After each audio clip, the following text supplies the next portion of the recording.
Mayroong apat na klase ng puso. May tabing daan, may dawagan, may batuhan, at may mabuting lupa. Ang sabi po tungkol sa mabuting lupa, at ang sa mabuting lupa ay ang mga pusong timtiman at mabuti, na iniingatan ng salita pagkarinig at nangagbubungang may pagtitiis. May pinag-uusapan dito na mabuting lupa, na ang sabi, ang sa mabuting lupa ay ang mga pusong timtiman at mabuti. Kaya ang representasyon, yung pusong timtiman at mabuti, mabuting lupa yon. At yung mabuting lupa, doon naiingatan ang salita. At dahil naiingatan doon ang salita, nagbubunga yung salita. At kaugnay ng mga bagay na ito, pinag-aaralan natin ang tungkol sa pag-iisip ng Panginoong Hesukristo. Dahil yung pag-iisip ni Kristo na siyang ulo ng katawan o ng iglesia, yun dapat ang maging panuntunan ng paggawa ng bawat sangkap ng katawan. At yun ang magbibigay ng command. Otherwise, kung yung kaisipan ay hindi kaisipang galing kay Kristo, magiging iba din ang direksyon at paggawa ng katawan. Kaya yung isip ni Kristo dapat ang gumagana para lapat-lapat ang bawat sangkap ng katawan na gumagawa. At ito ang nagpapalaki sa katawan sa ikatitibay ng kanyang sarili sa pag-ibig. Kaya para tumibay sa pag-ibig yung katawan o yung iglesia na pinangunguluhan ni Kristo, dapat gumawa na magkakalakip, gumawa na nasa isang direksyon, sa direksyon ng Pangulo ng katawan na si Kristo. Ang ating mga paggawa bilang mga sangkap ng katawan dapat ay naka-align doon sa kaisipan ni Kristo. Kaya ang sabi sa unang Korinto 1:26, sapagkat masdan ninyo ang sa inyo'y pagkatawag, mga kapatid, na hindi ang maraming marurunong ayon sa laman, hindi ang maraming may kapangyarihan, hindi ang maraming mahal na tao ang mga tinawag. Sa talata 28, at ang mga bagay na mababa ng sanglibutan, at ang mga bagay na hinamak ang pinili ng Diyos. Maliwanag pong hindi yung maraming mahal na tao ang mga tinawag. At kung may mga mahal na taong mga tinawag, ang bilin ni San Pablo, ang mayayaman sa sanglibutang ito ay pagbilinan mo na huwag magsipagmataas ng pag-iisip. Kasi ang mga pinili, yung mabababa. Kaya yung mga nasa kalagayang mataas, kagaya ng mayayaman, ang bilin, huwag magsipagmataas ng pag-iisip. Kaya nga yung mayayaman, pinababa. Hindi naman sila i-discriminate. Meron din namang mga tinawag na mayaman. Kaya lang, pagtawag sa mayaman, pinababa sila. Kaya binibilinan, huwag magsipagmataas ng pag-iisip.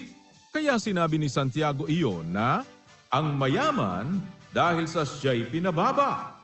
Ang sabi sa 9, yung kapatid na mababang kapalaran, magmapuri sa kanyang mataas na kalagayan. Ang Diyos po kasi ang nagtataas noon. Iba kasi yung ikaw yung magmataas ng sarili mo kaysa itaas ka ng Diyos. Yung mayaman naman, dahil sa siya'y pinababa, bakit ganon mga kapatid?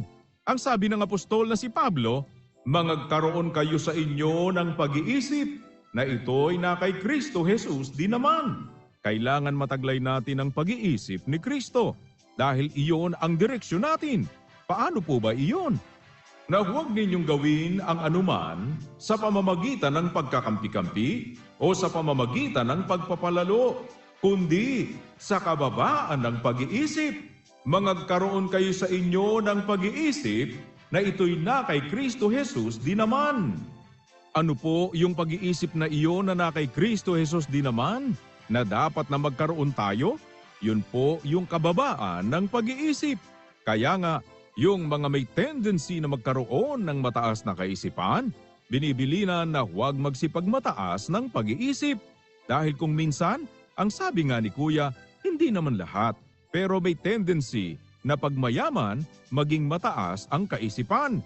Kaya nga sa 9:23 ng Jeremias, huwag magmapuri ang pantas sa kanyang karunungan, o magmapuri man ang makapangyarihan sa kanyang kapangyarihan. Huwag magmapuri ang mayaman sa kanyang kayamanan. Bakit sinasabi iyon? Kasi nandoon yung tendency na yung pantas ay magmataas dahil siya ay pantas, na yung makapangyarihan magmataas kasi makapangyarihan siya, na yung mayaman magmataas kasi mayaman siya. Kaya nga ang sabi ni San Pablo, pagbilinan mo ang mayayaman na, huwag magsipagmataas ng pag-iisip. Kaya dapat magkaroon ng pag-iisip ni Kristo, na yun ang kapakumbabaan ng pag-iisip o kababaan ng pag-iisip, na hindi natin matataglay yung kaisipan ni Kristo na iyon kung magiging mapagmataas tayo. Kaya kapag nakakita ka na ng mga mapagmataas na umaangat na sa kapalaluan, hindi yun makakapagtaglay ng pag-iisip ni Kristo.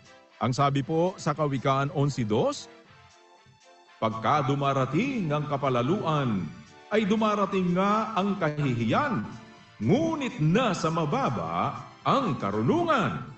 Nasa mababa po pala ang karunungan. Kung babalikan po natin ang nasa unang Korinto 1:24, ngunit sa kanila na mga tinawag, maging mga Hudyo at mga Grego, si Kristo ang kapangyarihan ng Diyos at ang karunungan ng Diyos. Nasaan yung karunungan ng Diyos? Nasa mababa. Kaya kung mamasdan natin ang pagkatawag ng Diyos sa atin, nasa mga tinawag ang karunungan ng Diyos. Kaya hindi dapat masumpungan sa atin ang pagmamataas, kundi ang Diyos ang dapat magtaas sa atin. At para magawa iyon, na ang Diyos ang magtaas sa atin, dapat nandoon tayo sa mababang kalagayan. At hindi ikaw ang dapat magtaas sa sarili mo. Kaya kung ang feeling mo ay mataas ang kalagayan mo, halimbawa dahil mayaman ka, dapat ay bumaba ka. Huwag kang magmataas ng pag-iisip. Bayaan mo na ang Diyos ang magtaas sa iyo. Ang sabi po sa Lucas 14:11, ang bawat nagmamataas ay mabababa, at ang nagpapakababa ay matataas. Kaya matataas siya kasi may magtataas sa kanya. Kaya hayaan natin na ang Diyos ang magtaas sa atin, huwag ang ating mga sarili. Ang dapat nating gawin, doon tayo sa mababa. Mababasa natin sa Lucas 14:7 patuloy, at nagsalita siya ng isang talinghaga sa mga inanyayahan. Nang mamasdan niya na kanilang pinipili ang mga pangulong luklukan, na nagsasabi sa kanila, pagka inaanyayahan ka ninumang tao sa kasalan, huwag kang uupo sa pangulong luklukan. Baka mayroon siyang anyayahang lalong marangal na tao kaysa iyo. At lumapit yaong nag-anyaya sa iyo at sa kanya, at sabihin sa iyo, bigyan mong puwang ang taong ito. At kung magkagayon magpapasimula kang mapahiya, na mapalagay ka sa dakong kabababaan. Kundi pagka inaanyayahan ka, ay pumaroon ka at umupo ka sa dakong kabababaan. Upang kung dumating ang nag-anyaya sa iyo, ay sa iyo'y sabihin niya, kaibigan, pumaroon ka pa sa lalong mataas. Kung magkagayon magkakaroon ka ng kalwalhatian sa harap ng lahat ng mga kasalo mong nangakaupo sa dulang, sapagkat ang bawat nagmamataas ay mabababa at ang nagpapakababa ay matataas. Ano po ba ang pinanggalingan? Talinghaga. Bakit nagsalita ang Panginoong Hesus sa talinghaga? Nagsalita siya ng isang talinghaga sa mga inanyayahan, nang mamasdan niya na kanilang pinipili ang mga pangulong luklukan. Kasi inilalagay nila ang sarili nila doon sa mga pangulong luklukan. Hindi ikaw ang dapat na maglagay ng sarili mo doon sa mataas na kalagayan. Ang dapat, pabayaan mo na ilagay ka sa mataas na kalagayan para magkaroon ka ng kalwalhatian. Ano po ang ibig sabihin? Itinuturo sa atin na huwag tayong magmamataas kasi ang Diyos ang magtataas. Ang sabi po doon sa 2:7 ng unang Samuel, ang Panginooy nagpapadukha at nagpapayaman. Hayaan mo ang Panginoon. Kung mayaman ka, doon ka pa rin sa mababang kalagayan.